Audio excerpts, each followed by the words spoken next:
Hello children. Today we are going to learn basics of quadratic equations. Before that, let's discuss about quadratic function and quadratic expressions. Quadratic means the highest power of the variable is 2. If I take a quadratic function in one variable, its standard form is y is equals to ax square plus bx plus c, provided a, b, c are any real number and a should not be equals to 0. Because if I take a equals to 0, in that case term which is containing x square will get vanished and it won't remain a quadratic function. Here, if I draw the graph of this quadratic function, that means I take the values of x on the x-axis and the corresponding values of y on the y-axis, I always get a graph of this shape which is called a parabola. As we draw the graph of a linear equation 2 variable, we always get a straight line. Similarly, when we are drawing the graph of a quadratic function, we always get a parabola. We'll be discussing about the parabola in the further classes. Now when I want to find out the quadratic equation, I need to equate this quadratic function to 0. That is ax square plus bx plus c is equals to 0. This is the standard form of a quadratic equation, provided a is not equals to 0 and a, b, c can be any real numbers. Here, the values of x which satisfy the given quadratic equation are called solution or roots or zeros of the given quadratic equation. A quadratic equation has always two roots, or you can say two solutions or two zeros, normally represented by alpha and beta. Now here, when I want to find out these roots, till now we were factorizing the quadratic expression and splitting the middle term or maybe using the formula, and in this way by equating it to 0 we were getting the two values of x.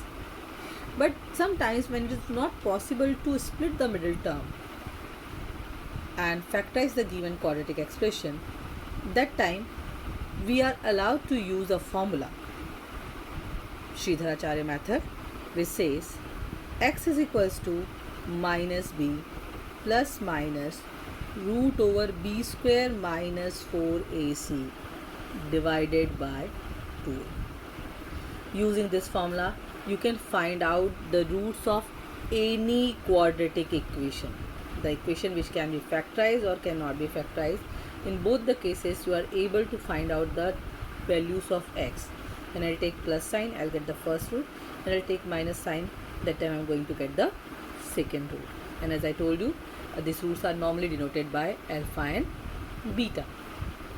Now, if these are the roots of the equation, definitely these are going to satisfy the given quadratic equation. Apart from that, the nature of the roots can be described using the term which is inside this square root. That means b square minus 4ac. Here b square minus 4ac is called discriminant of the given quadratic equation. Now here I can take two cases. Number one, b square minus 4ac is greater than equals to 0. b square minus 4ac is less than 0. When I am having b square minus 4ac is greater than equals to 0, that time we have real roots. The roots which we are going to obtain are going to be real roots.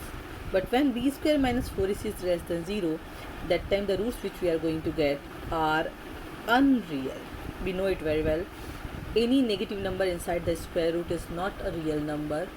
So this is called imaginary number. because that's not real.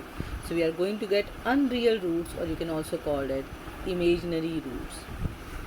Now here, when b square minus 4ac is greater than equals to 0, again we have two parts. When b square minus 4ac is greater than 0, and when b square minus 4ac is equals to 0. b square minus 4ac is greater than 0 gives us real and unequal roots, whereas b square minus 4ac equals to 0 gives us real root definitely, but the roots are going to be equal, and both will be equals to minus b upon 2a. That we can understand from here. If this term is 0, we are left with only x equals to minus b upon 2a. So we are going to get real and equal roots, and both the roots are going to be equals to minus b upon 2a. When b square minus 4ac is greater than 0, real and unequal roots are there. One more thing, equal roots are also called coincident roots. Real and equal roots are also called coincident roots. Now here, real and unequal roots, when we are getting and b square minus 4ac is greater than 0, again if b square minus 4ac is a perfect square, in that case the roots are going to be rational roots.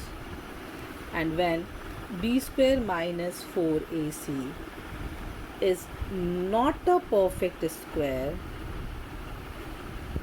that time definitely the roots are real and unequal, and the roots are also irrational.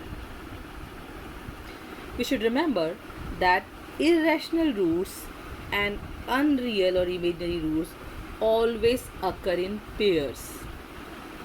I repeat, irrational roots and unreal or imaginary roots always occur in pair.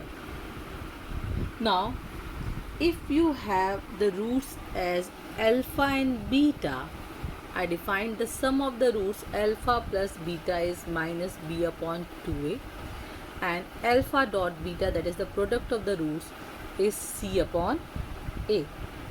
Even if you have the sum of the roots and products of roots, you can form the quadratic equation also. That will be x square minus sum of the roots into x plus product of the roots is equals to 0. So if a quadratic equation is given, I am able to find out its root. Just by seeing the discriminant, I can define the nature of the roots. If the roots are given, then I am able to form the quadratic equation. Even if only the sum of the roots and the product of the roots are given, then also I can define the quadratic equation. Thank you, children.